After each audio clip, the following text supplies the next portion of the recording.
পাকিস্তান আজকে ইংল্যান্ডের কাছে 2 উইকেটে হেরেছে। আমি মনে করি পাকিস্তান যে 2 উইকেটে হেরেছে, এটার পরে পাকিস্তান হয়তো বা বিশ্বকাপ থেকে বাদ হয়ে যেতে পারে। কেন? কারণ পাকিস্তান অলরেডি 2 ম্যাচ মাত্র 1 পয়েন্ট, ইংল্যান্ড কিন্তু 4 পয়েন্ট, নিউজিল্যান্ড 1 ম্যাচে 1 পয়েন্ট। নিউজিল্যান্ডের পরের খেলা কালকে হয়েছে শ্রীলঙ্কার সাথে। যদি শ্রীলঙ্কায় কোনোভাবে হারিয়ে দেয় তাহলে 3 পয়েন্ট হয়ে যাবে, তাহলে পাকিস্তান কিন্তু বিশ্বকাপ থেকে বাদ হয়ে যেতে পারে। এটা 90% পাকিস্তান বিশ্বকাপ থেকে বাদ, এটা বলতেই পারেন। পাকিস্তান যদি পরের ম্যাচ জিতে তো অবশ্যই নিউজিল্যান্ডের তো আরেক ম্যাচ রয়েছে না, নিউজিল্যান্ড তো জিতার চেষ্টা করবে। বিশ্বকাপে এত লো স্কোরিং ম্যাচ আপনি 165 রানের টার্গেট দেবেন ইংল্যান্ডকে, আর ইংল্যান্ডও ভাই কিরকম খেলছে আজকে আমি বুঝলাম না। শেষের দিকে আছে Harry broke out, will Jack out, ম্যাচটা ট্রাফ হয়ে গেছে। 3 ওভারে লাগতো 6-7 রান, এখানে লাস্ট ওভারে লাগে 4 রান। বিষয়টা খুবই হাস্যকর।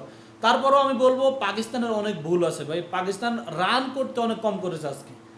পাকিস্তানের অ্যাটলিস্ট 180 করার দরকার ছিল, 180 করলে ম্যাচটা জিততে পারতো। পাকিস্তান কিন্তু শুরুতে ভালো বোলিং করেছে, শেষ দিকে এসে কিন্তু উইকেট নিতে পারে নাই।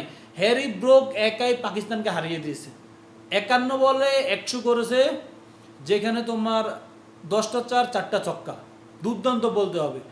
অপোনেন্টে পাকিস্তানের বাবর আজম ভাই 21 বলে 22 বলে 25 রান, এগুলো টি-20 সাথে এখন আর যায় না।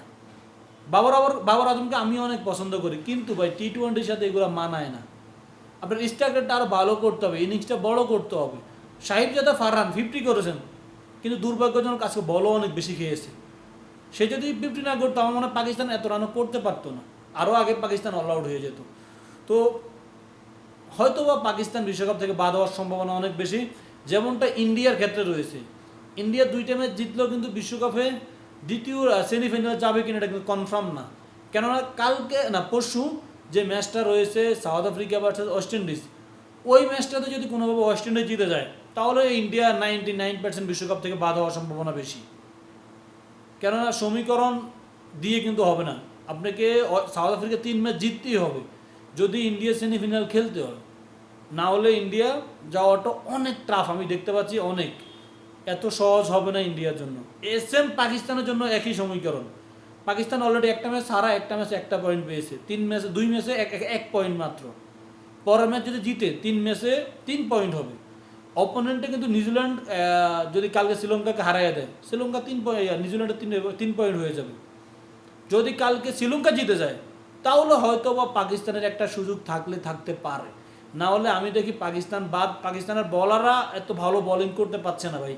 আজকে শেষের দিকে এসে হাসান নওয়াজ 2টা উইকেট নিয়েছেন এবং শাহিন শাহ আফ্রিদি, শেষের দিকে এসে তো তোমার লাভ নাই ভাই, উইকেট তো ওরা তো ম্যাচটা হাতে নিয়ে নিছে।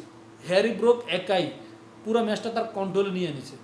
এখান থেকে পাকিস্তান কামব্যাক করা অনেক টাফ। তারপরে শেষের দিকে ভালো ফাইট করেছে কিন্তু কাজে আসলো না। তো দেখা যাক শেষ পর্যন্ত সেমিফাইনালে কারা কারা খেলবে, অবশ্যই কমেন্ট করে ফেলো।